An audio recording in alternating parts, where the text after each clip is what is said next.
The NBA season is never that tough to predict.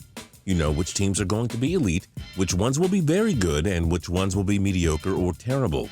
But sometimes we see teams unexpectedly emerge as one of the best in the league. I'm Justin Fraction, and today we present 10 NBA teams that became good out of nowhere. And a big shout out to KO Defa79 for suggesting this list. We do hope you enjoy this video, and if you do, feel free to click subscribe down below for more cool videos every single day. Number 10, 1997-98 San Antonio Spurs. After making the playoffs 7 straight years, the Spurs finished 1997 miserably, with a 20-62 record. The Spurs were fortunate in landing Tim Duncan with the first overall pick that year.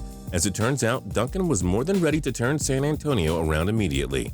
The Spurs finished 1997-98 with 56 wins and reached the second round of the playoffs. It was only a year later when they won their first ever NBA championship. Of course, they've made the postseason every year since 1998, too.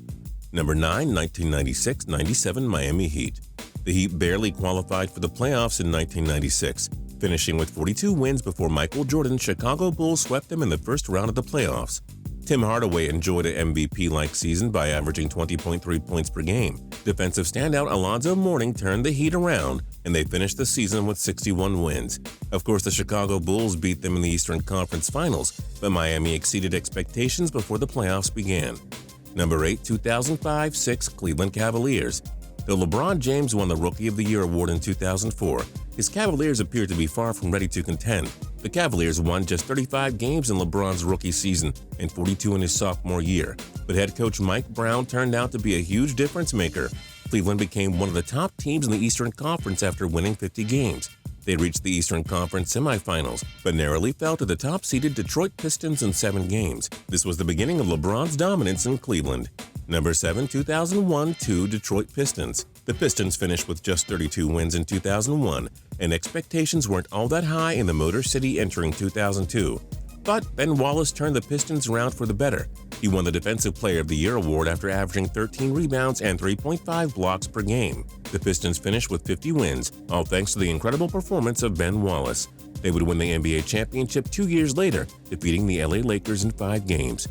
Number 6, 2013-14 Toronto Raptors.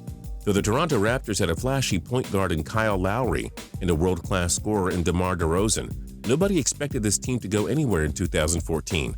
They went 6 straight years without winning a season and looked poised to be mired in mediocrity once again. DeRozan averaged 22.7 points per game, and Lowry averaged 17.9. The Raptors won their division with 48 wins, which began the infamous We the North movement across Canada. Number 5, 1997-98 Indiana Pacers. The Pacers saw a 7-year playoff streak end in 1997 when they finished with just 39 victories. It was an extremely disappointing season, and it was easy to believe that more disappointment was to come for the Pacers. But picking up Chris Mullin in the offseason made a huge difference for the Pacers. Larry Bird was named head coach of the year, and a typical Reggie Miller season led Indiana to 58 wins. Like many teams on this list, the Pacers' Cinderella season ended at the hands of the Chicago Bulls in the Eastern Conference Finals. Number 4, 2001-02 New Jersey Nets. The Nets were among the worst teams in 99, 2000, and 2001, winning no more than 31 games, but they brought in a superstar point guard in Jason Kidd, who averaged 14.7 points per game and finished second in MVP voting to Tim Duncan. The Nets went 52-30, finishing with the best record in the Eastern Conference. New Jersey reached the NBA Finals, but the Lakers swept them to pull off a three-peat. But hey, Nets fans still couldn't have expected such a wonderful year. Number 3, 2000-2001 Dallas Mavericks. After 10 straight losing seasons for the Mavericks, why would anyone expect them to suddenly be good in 2001? Well, having 2 future MVPs in Steve Nash and Dirk Nowitzki would be a good start. Legendary head coach Don Nelson also played a huge factor, and the longtime losing Mavericks turned things around, with the 53-29 season finishing 3rd in the Western Conference. This was the first of 11 straight 50-win seasons for the Mavericks, a run nobody could have seen coming before 2001. Number 2, 2014-15 Atlanta Hawks. The Hawks reached the playoffs in 2013-14, but they only won 38 games. Big deal. The Indiana Pacers sent them home in the first round. The Hawks didn't even turn over the roster all that much. Nonetheless, Paul Millsap and Al Horford helped Atlanta win 60 games the next season, running away with the top record in the Eastern Conference. The magic ended when the Cavaliers swept them in the Eastern Conference Finals, but the 60 wins were a franchise record and an incredible yet unexpected accomplishment for the Hawks. Number 1. 2010-11 Chicago Bulls. The Bulls entered 2010-11 coming off of consecutive .500 seasons, and nobody expected Derrick Rose and co. to improve that much.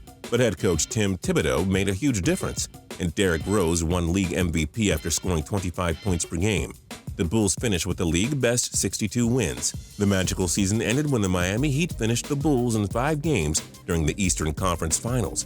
But Bulls fans certainly didn't expect such a great campaign in 2010-11. That was a victory in its own. What other NBA teams became great out of nowhere?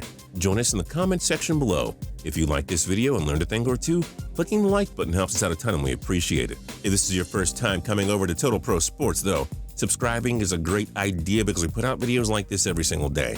But as always, thanks for watching and we'll see you guys next time.